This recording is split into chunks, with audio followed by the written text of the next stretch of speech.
আগুন দেওয়া হয়েছে। তার আগে যেটা ছিল যে সাধারণ আন্দোলনকারীদের মধ্যে ধাওয়া পাল্টা দেওয়া হয়, এর মাঝখানে ছাত্রলীগ ভিতরে চলে যায়, যাওয়ার পর ওখান থেকে আগুন দেওয়া হয়।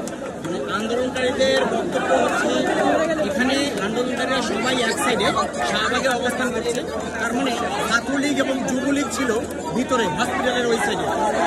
এখানে যদি আগুন ধরানো হয় তাহলে ছাত্রলীগ যুবলীগে আগুন ধরানোর কথা। তাছাড়া ভাই আপনারা কতক্ষণ ধরে আছেন এখানে?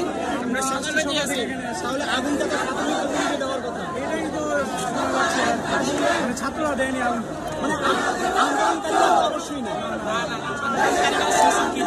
ওনারা রাষ্ট্রের কোনো ক্ষতি করতে চায় না। ওইটাই তো বলতেছি যে এখানে যেহেতু ধাওয়া পাল্টা দেওয়া হয়েছে ওরা ভিতরে চলে গেছে, ওরাই ধরাইছে, ওরাই দাবি দিতেছে, শিক্ষার্থীরা করছে এটা, শিক্ষার্থীদের এটা করার কোনো অপশনই নেই। ব্যাপারটা এরকমই।